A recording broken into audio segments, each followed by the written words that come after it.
তখন হয় কি পজিটিভিটি বাড়ে আপনার। একদম ভিডিও করতেছো মানে মেয়ে কন্টেন্ট ক্রিয়েটরদের মেয়ে ফ্যান বেস খুব কম আছে, যে জিনিসটা তোমার আছে এটা একটা পজিটিভ দিক। এই যে আল্লাহ আপনাকে ছুঁয়ে দেখি। আল্লাহ হাফেজ। আসসালামু আলাইকুম হে বাংলা মানুষজন, কেমন আছেন আপনারা? আমি হাসান সিধু চলে এসেছি আপনাদের সামনে নতুন আরেকটা ডেইলি ব্লগে। হেলমেটের নতুন মাউন্ট আর মাইক সেট আপ করছি, এটা নিয়ে আসি ভারী বিপদে। শুট করে আসছি, মাইকে দেখি সাউন্ড নাই।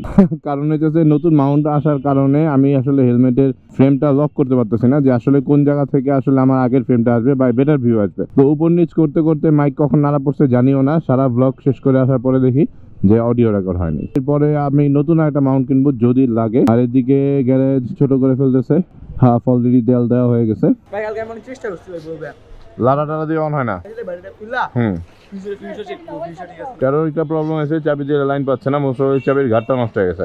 চাবিগুলো ডাইরেক্ট লাইন করা যায়, তাহলে তো বুঝে যাবো যে লক নষ্ট না ওটা নষ্ট। আম্মা কই গেছে? আচ্ছা ঠিক আছে, থাক তাহলে জায়গা। তুই একদিনে হয়ে যাবো না?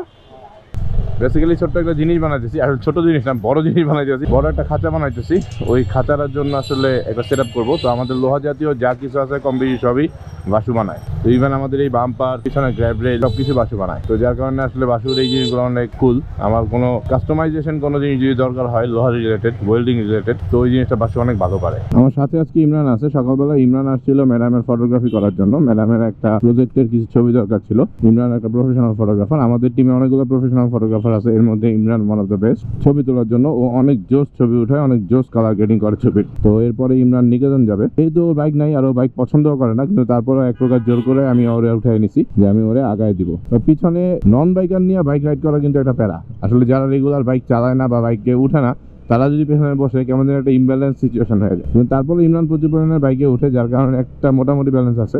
তো যারা বাইক চালায় না বা বাইকে রেগুলার উঠে না, তাদের নিয়ে আমি আসলে খুব কম চালাই, কারণ তারা এমন ভাবে বসে ওয়েট ব্যালেন্সটাই কেমন যেন এলোমেলো হয়ে যায়। আজকে যতই রোদ লাগতেছে আমার ভালো লাগতেছে, কারণ আমার হাতের লাগানো মজা নিলাম। বাট ব্যাপারটা ভালো, আমি আসলে দেখতে চেয়ে ব্যবহার করলে হাতের কালোর থেকে রোদ হয় কিনা। কাউন্টার সামনে আমি দেবো। এটা কি মানে মহানগরের দিকে যাইবো? মহানগর কাউন্টার আছে না, ওই কাউন্টার সামনে। ও কেন লাগবে আপনি জান কাটেন না। আল্লাহ হাফেজ, থ্যাংক ইউ।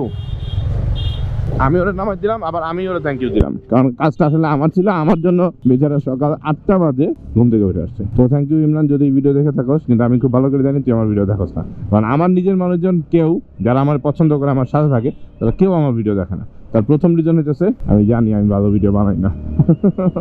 তারপরে চেষ্টা করে যাচ্ছি ভিডিও ইমপ্রুভ করার জন্য। আচ্ছা, আজকে মেইন যেই টপিকটা আমার কালকে থেকে মাথায় আসতেছিল সেটা হইতেছে যে বাইকার ছাপরি হয় না বাইক ছাপরি হয়, ছাপরি বাইক আর ছাপরি বাইকার, এক্সাক্ট কোনটা এটা নিয়ে আজকে কথা বলবো এবং আপনাদের কাছ থেকে মতামত জানতে চাইবো। আমরা অনেকেই একটা মোটরসাইকেলকে ছাপরি বাইক বলে থাকি, কিন্তু আসলে কি মোটরসাইকেলটার দোষ? আসলে কি এই মোটরসাইকেলটা ছাপরি নাকি যে রাইড করতেছে সে ছাপরি? এই মোটরসাইকেলটা বা এই স্পেসিফিক ব্র্যান্ডের মোটরসাইকেলটা বাদে অন্য কেউ কি মোটরসাইকেলে ছাপরিগিরি করে না? শুধু এই মডেল যারা চালায় তারাই কি ছাপরিগিরি করে, অন্য কেউ ছাপরিগিরি করে না? এই প্রশ্নটাই আজকে আমি আপনাদের কাছে রাখলাম। আমার কাছে মনে হয় যে আসলে বাইক কখনো ছাপরি হইতে পারে না। এখন একটা বাইকের বেটার পারফরমেন্স আছে, একটা বাইকের বেটার স্পিড ওঠে। এখন ওইটা দিয়ে যদি ইয়াং জেনারেশনের পোলাপাইন স্পিডিং করে, ওটা তো বাইকের দোষ না রে ভাই। যেই ছেলেগুলো চালাচ্ছে বা যেই বাইকারগুলো চালাচ্ছে, আসলে এগুলো বাইকারও বলা যাবে না, যে মানুষগুলো চালাচ্ছে এরা হইতেছে ছাপরি। এরা ছাপরিগিরি করতেছে, ওভার স্পিডিং করতেছে, ওভার ব্রেক করতেছে, রাস্তায় উল্টাপাল্টা চালাইতেছে। এদের জন্য স্পেসিফিক কোনো মডেলকে ছাপরি বলা আমার মনে হয় ঠিক না। কোনো স্পন্সর ভিডিও না, আমি তাদের প্রশংসা করতেছি যে ভাবতেছেন স্পন্সর করছে এই জিনিসটা ঠিক করার জন্য বা এই জিনিসটা বলার জন্য, ব্যাপারটা এমন না। এটা আমার টোটালি পার্সোনাল মতামত। কারণ কোনো বাইক কখনোই ছাপরি হইতে পারে না, ছাপরি হবে বাইকার। কারণ বাইকার তাহলে আমি করে ভাই অন্যান্য ব্র্যান্ডের বাইক দিয়েও এরকম রাফ চালাচ্ছে, রাশ চালাচ্ছে, খারাপ ভাবে চালাচ্ছে, ছাপরিগিরি করতেছে। আপনি বাইকের ছাপরি না বললে আমরা বাইকারের ছাপরি বলা উচিত, কিন্তু এটা না করে আমরা বাঙালিরা যেটা করতেছি স্পেসিফিক ব্র্যান্ডের কিছু বাইকে ছাপরি বলতেছি। তো আমি মনে করি আমাদের নিজেদের সচেতন ভাবে বাইক রাইড করা উচিত, আমাদের নিজেদের সেফলি বাইক রাইড করা উচিত। আচ্ছা, এই যে আমার ভিডিও যারা টুকটাক কন্টিনিউয়াস দেখেন, আপনারাই বলেন আমি এই যে রেগুলার 4B চালাচ্ছি, হ্যাঁ, আমার কি খুব বাজেভাবে চালাইতে দেখছেন? মানে আমি কিন্তু সবসময় চেষ্টা করি স্পেসিফিক একটা স্পিড লিমিটে খুব সফটলি কমিউট করার জন্য। হ্যাঁ, মাঝে মাঝে রাশ নেই, কিন্তু সেটাও সেফলি নেওয়ার চেষ্টা করি।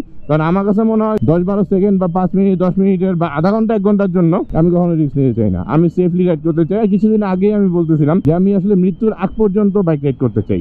কারণ আসলে এমন কোনো সিচুয়েশন যদি হয় আল্লাহ আমার রিজিকে রাখে যে মনে করেন আমি বেঁচে আছি বাট বাইক রাইড করতে পারতেছি না, বা আমার এমন কোনো সিচুয়েশন আসলো আল্লাহ সুবহানাহু ওয়া তাআলা আমার দিল যেটার কারণে আমি বাইক রাইড করতে পারতেছি না, ওইটা হবে আমার জীবনের আসল মৃত্যু। আমি বেঁচে আছি বাট বাইক রাইড করতে পারতেছি না, এই জিনিসটা আসলে ফিল করা অনেক কষ্ট। তখন একজন অলরেডি বলে বসছে ভাই যখন বুড়ো হবেন তখন কি করবেন, তখন লাগলে ক্রুজার চালামো, ভেসপা চালামো, সিঙ্গেল সিটার বাইক চালামো, এমন বাইক চালামো যেটা কোমরে ব্যথা হবে না, তারপরে আমি মৃত্যুর আগ পর্যন্ত বাইক চালাতে চাই। আমরা একটা সবসময় একটা শো অফ করতে চাই, বা ইয়াং জেনারেশনের ছেলেপেলেরা বা উঠতি বয়সের ছেলেপেলেরা একটা শো অফ করতে চায়।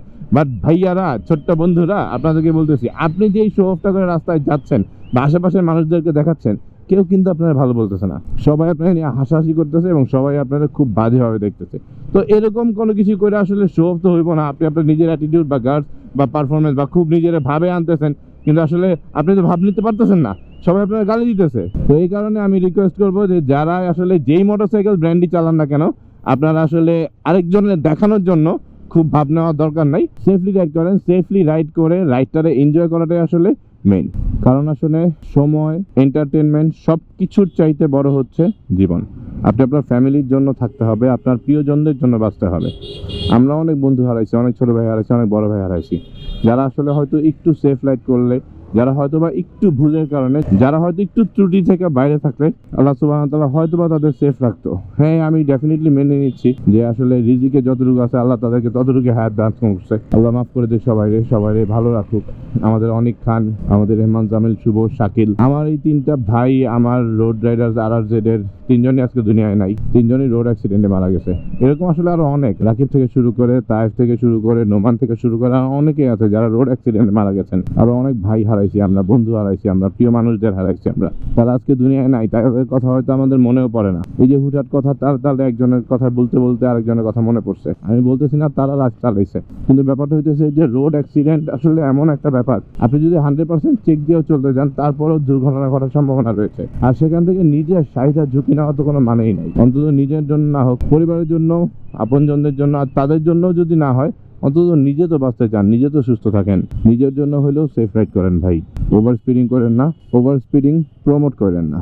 আর একটা ব্যাপার হইতেছে, আমার না এই ভিউটা মোটে ভালো লাগতেছে না, আরেকটা মাউন্ট লাগাইতে হবে, ক্যামেরাটা একটু নিচের দিকে নিতে হবে, অথবা এই যেই মাউন্টটা আমি লাগাইছি, যেটা আমার নেহাল দিছে, তো এইটারে একটু কাস্টমাইজ করে দেখতে হবে ক্যামেরাটাকে আরেকটু নিচে নামানো যায় কিনা। কারণ ক্যামেরাটা যদি নিচের দিকে না নামাই তাহলে আসলে বেটার ভিউটা আসবে না। কারণ আমি ওই দিন MSKও দেখলাম, MSKও নিচের দিকে লাগানো। আর সানি ভাই যেহেতু ভালো ভিডিও বানাচ্ছে, মোটো ব্লগিং থেকে শুরু করে টোটাল সেটআপটা ওনার অনেক স্ট্রং, এবং ওনার presentation one of the best presentation in our moto blogger community. তো সেখান থেকে আসলে আমি চেষ্টা করি ওনার একটু দেখার জন্য, ওনার কাছ থেকে শেখার জন্য। ওনারে ফলো করা, কপি করা তো পসিবল না, খুব ভালো ভিডিও বানায় মাশাআল্লাহ, কিন্তু আমি আসলে চেষ্টা করি কিছু ভালো জিনিস শেখার জন্য। সবাই চেষ্টা করি সবার কাছ থেকে, কিন্তু ফাহিম ভাইয়েরটা প্র্যাকটিস করা একটু কঠিন, কারণ ওনার জিনিসটা প্র্যাকটিস করা অনেক কস্টলি। তো কস্টলি সস্তা জিনিসপত্র দিয়া কীভাবে মেনটেন করতে হয়, এই জিনিসটা আসলে ম্যানেজ করার চেষ্টা করতেছি, শেখার জন্য চেষ্টা করতেছি। আসলে ডেইলি মোটো ব্লগ আপলোড করবো বলছি, বাট একদিন মিস হয়ে গেছে, আমি আন্তরিকভাবে দুঃখিত। এটা জরিমানা স্বরূপ আমি আরেকদিন 2টা মোটো ব্লগ আপলোড করে সমান করে দেবো। তো আমি হাসান সেতু আপনাদের কাছ থেকে বিদায় নিচ্ছি, আবারও চলে আসবো। মানে আমি যখন একটা হাইলাইটেড কথা বলতে চাই, তখনই আমার ভিউয়ের সামনে একটা ভেহিকেল আয়া পড়ে, হয় রিক্সা, না হয় গাড়ি, নাহলে CNG। মানে না, বাইক রাইডে আগে কনসেন্ট্রেশন দিতে হবে। ব্লগিং সময় মতো বাইকটা থাকলে অনেক হইব, বাইকটা রাইড করাই হইতেছে মূল উদ্দেশ্য। এই দেখেন এখন একটা 5 লাইন নিয়ে ভাবছিলাম আর সামনে চলে আসছে। তো যাই হোক, সমস্যা নাই, এই ভিউটা বেস্ট ভিউ, কারণ আমি হাসান সেতু আবার চলে আসবো যে কোনো সময়, যে কোনো জায়গায় ক্যামেরা অন করে। সে পর্যন্ত ভালো থাকুন, সুস্থ থাকুন এবং সেফলি বাইক রাইড করুন, এবং নিজে সেফ থাকুন, আশেপাশে অন্যকে সেফ রাখুন। আল্লাহ হাফেজ।